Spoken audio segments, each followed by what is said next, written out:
Eu queria passar a palavra agora para o professor Roberto Kochen, que vai apresentar também alguns exemplos de túneis de pequeno diâmetro e sua solução, como solução de problemas de infraestrutura.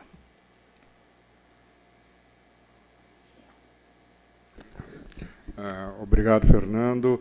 Boa tarde a todos. Como diretor de infraestrutura aqui do Instituto de Engenharia, dou as boas-vindas a todos. Nosso presidente Eduardo Lafraia já falou da longa parceria que temos com o Comitê Brasileiro de Túneis, e essa é uma parceria que espero continue por muitos e muitos anos. Eu vou falar de mini e microtúneis, túneis de pequeno diâmetro, e esses túneis são normalmente chamados de métodos não destrutivos para a execução de vários tipos de obra, como sistemas de água, esgoto, gás, telecomunicações e outras utilidades urbanas. Então, são túneis de diâmetro pequeno, até 1,5, 2, 3 metros no máximo, né? E que são muito utilizados em obras como essas, principalmente em infraestrutura urbana. Então, entre esses métodos, os precursores foram o que a gente chama de mini shield, são couraças, né, com escavação na frente por disco rotativo, onde muitas vezes você usava anel segmentado que era montado atrás, aparafusados ou encaixados e assim por diante. Não é? Depois surgiram os tubos cravados, o pipe jacking, né? E também temos os furos direcionais, muito usados em redes como, por exemplo, o gás, né? Hoje em dia, as redes de gás, você não abre uma vala na rua, você vai com uma máquina de furo direcional e passa aquela tubulação de 100 milímetros, 150, 200 milímetros e simplesmente vai executando a rede sem perturbar a superfície, né? Mais um método que ganhou muito protagonismo nos últimos 20 anos foi o que a gente chama de tubo cravado ou pipe jacking, né? Para túneis de pequeno diâmetro, de 3 metros ou menos, né? De início, eles tinham frente balanceada, alguns têm pressão com lama, né? E essas duas fotos aqui são para mostrar equipamentos que foram utilizados no coletor tronco Ipiranga, isso há mais de 20 anos atrás, não é? Então, notem que esse equipamento, as características dele, mais para frente eu vou mostrar um caso recente, que acabou há poucos meses, com equipamento recente, para poder ressaltar o avanço tecnológico nessas máquinas. De calhambeques como esse, nós passamos para BMWs e Ferraris, né? Bom, o que é muito importante num sistema de pipe jacking são os esforços de cravação. Você faz um posto de partida, tem um posto de chegada a 80, 90, 100, 140, 150 metros ou um pouco mais, você coloca o equipamento do posto de partida, ele vai avançando e, ao mesmo tempo, você vai cravando o segmento, né, o tubo inteiro, né, de uma vez só, a partir do posto de partida. E notem que nós temos aqui, né, a monitoração, né, através de um sistema eletrônico que controla várias coisas, como pressão de lama, né, pressão, esforço de cravação e assim por diante, né. Essa já é uma obra no litoral de São Paulo, né, perto do Mar da Praia, e essa é uma vista dos tubos de pipe jack. O tubo gravado já foi um avanço em relação ao mini shield. Vários sistemas de água e esgoto aqui em São Paulo foram feitos com mini shield. O anel era segmentado, você aparafusava ou encaixava o anel, e isso tinha um problema que, com o tempo, as ligações se afrouxavam e, principalmente, em solo arenoso, você tinha entrada de material por essa junta afrouxada. Isso podia levar a vários problemas na superfície, como recalques, depressões ou até mesmo, eventualmente, algum colapso do túnel, formando uma cratera. Com o tubo cravado, você já crava o tubo inteiro, né? Não tem essas juntas, esses segmentos, e você tem um problema muito menor de infiltração de água pela tubulação, né? Porque você tem o tubo inteiro íntegro, a única junta é entre tubos, né? Então, isso gerou um grande avanço nesse tipo de tubulação e uma produtividade muito maior. Você consegue fazer 10, 20, 30, 40 metros por dia ou até mais, enquanto que o anel segmentado era muito mais lento, né? Um detalhe aqui do encaixe entre esses tubos, né, de tubo cravado, né? É um encaixe tipo macho-fena, você tem um neoprene aí nesse encaixe para dar uma vedação, né, uma estanqueidade. Não é? E o próximo slide mostra um poço de partida. Né? Primeiro, esse poço de partida ele tem que ter um reforço, né? Porque você vai ter que resistir ao esforço de cravação. O poço não pode deformar, não pode se movimentar, senão você sai fora do alinhamento. Né? O pipe jacking, originalmente, ele servia para cravar trechos retilíneos de túnel, né, de tubulação. Hoje você já tem sistemas que te permitem cravar em curva horizontal e vertical, com estações intermediárias. Né?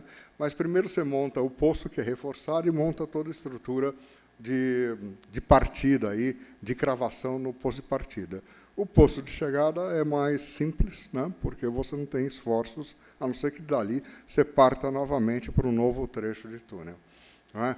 Bom, aqui o segundo caso que eu queria mostrar é recente, né, terminou há poucos meses, é uma adutora que é uma travessia sob o rio Tietê. Isso é em Barueri, né? Essa travessia faz parte da adutora Gênesis, isso foi feito em tubo cravado também. A adutora era em aço, posteriormente ela foi montada dentro do túnel já executado. Não é? Notem o equipamento, é um equipamento para escavação em rocha. Lá tivemos que fazer toda uma escolha de método construtivo. Com as sondagens existentes, nós sabíamos que o maciço era um migmatito fraturado, né? A cobertura do túnel era pequena, cerca de 3 metros. Né? Em cima nós tínhamos uma lâmina d'água, que era o rio Tietê, e o risco de se fazer uma escavação em NATM era muito elevado. Já houve túneis de adutoras, né, sob o rio Tietê, mas com maior profundidade, em material argiloso, em outras condições, e nesse caso o risco era muito alto de você escavar em NATM, usar explosivos, abrir uma fratura, uma fissura, e entrar água dentro do túnel e inviabilizar a obra, ou mesmo poder gerar um acidente de maiores proporções. Então foi usada essa máquina, que é uma máquina para escavação em rocha, né, de seção mista, você pode até trocar a frente de escavação por dentro do túnel, né, não tem necessidade de desmontar. Ela entra no poço de partida. Uma foto aqui da máquina por dentro do equipamento de cravação, que está por interno à máquina. Não é?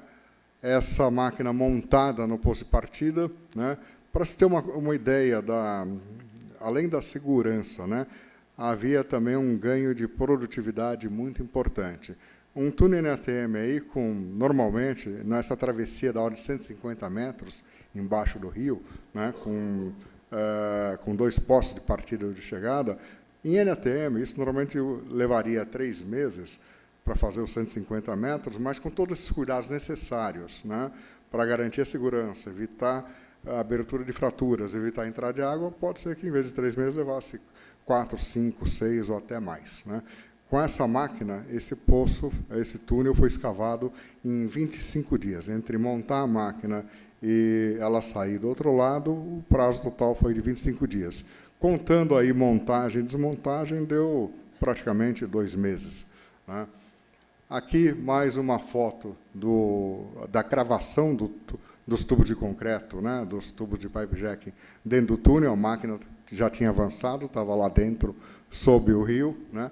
O segmento de tubo cravado é descido no poço, você encaixa ele e vai cravando, né, com reação na própria parede do poço. Né? O material escavado, ele é visto aqui nessa foto. Né? Era um migmatito fraturado. Esse também foi um aspecto favorável, porque, por ser fraturado, a máquina tem uma condição de dar maior produtividade. Aqueles dentes de corte encaixam nas fraturas do maciço e fica mais fácil de fragmentar e de romper, e a máquina acaba tendo uma produtividade maior. Se fosse uma rocha sã, por exemplo, a produtividade seria menor. O dente de corte iria raspando a rocha ao invés de fragmentar. Né? A vista da cabine de controle do equipamento. Né? Hoje o equipamento é muito sofisticado, ele tem controle de trajetória por raio laser, tem controle de força de cravação. A força de cravação nos cilindros, né? Nessa máquina eram 4, tem que ser igual para ela não desviar do trajeto. Então, foi uma travessia bem sucedida, com segurança, e que funcionou bem, né? Um detalhe aqui da descida da tubulação no poço, né, do tubo cravado, né? Outro detalhe aí da cravação, né? Vocês notam que tem 2 segmentos aí fora aqui do poço e que vão ser empurrados, vão ser cravados pelo equipamento, né? Quer dizer, você tem, só voltando aqui, só um minutinho aqui, não consigo voltar, mas você tem a máquina escavando na frente e o equipamento empurrando atrás, né? E, frequentemente, para minimizar o atrito entre a tubulação e o solo, você injeta bentonita pelos segmentos. Esses furos para injeção de bentonita ou de polímeros são, posteriormente, vedados para não entrar água, né? Então, e, frequentemente, você também tem uma sobreescavação, né, entre a máquina e o tubo para evitar o atrito, né, e permitir essa injeção de bentonita. Bem, aqui temos um vídeo que vai mostrar a chegada da máquina, né? Eu vou ver se eu consigo passar, né? Não sei. Esse vídeo aqui, ele mostraria a chegada da máquina, né? Aqui no canto superior, no poço de entrada. Nesse equipamento, nesse computador aqui, eu não estou conseguindo passar o vídeo. Mas a máquina partiu e chegou sem maiores contratempos, né? Não tinha... todo o pessoal ficava ou no poço ou no container com equipamento de controle, não é?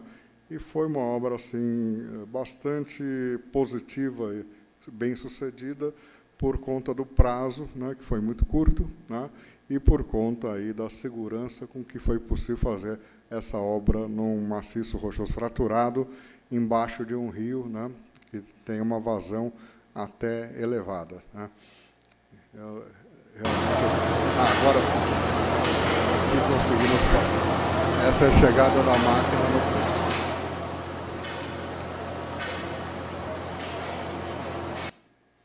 Era isso, né. Então, foi uma obra bastante interessante, né, que mostra, e principalmente se compararmos aquela máquina inicial do coletor Tronco Ipiranga, né, com a máquina atual, né, creio que dá para notar a grande evolução tecnológica que ocorreu nesses 20 anos entre uma obra e outra, né. Então, essa era a apresentação que eu queria fazer. Essa apresentação fica disponível aqui para o Comitê Brasileiro de Túneis. Tem uma versão ampliada com todas as considerações teóricas de projeto, dimensionamento, etc., né? E eu creio que isso mostra o grande potencial de utilização de túneis na construção de uma infraestrutura urbana, né? Seja para sistemas viários, como comentou o professor Tarcísio, seja para controle de enchentes e alagamentos, como a nossa colega mostrou aqui, em sistemas de estocagem de águas pluviais, controlando esses alagamentos e inundações que ocorrem em São Paulo com muita frequência, né? Então, era isso. Agradeço novamente o gentil convite do Comitê Brasileiro de Túneis. Muito obrigado. Obrigado. Obrigado, professor Kochen. Bom, dando início ao debate propriamente dito, eu queria passar a palavra para o engenheiro Pedro.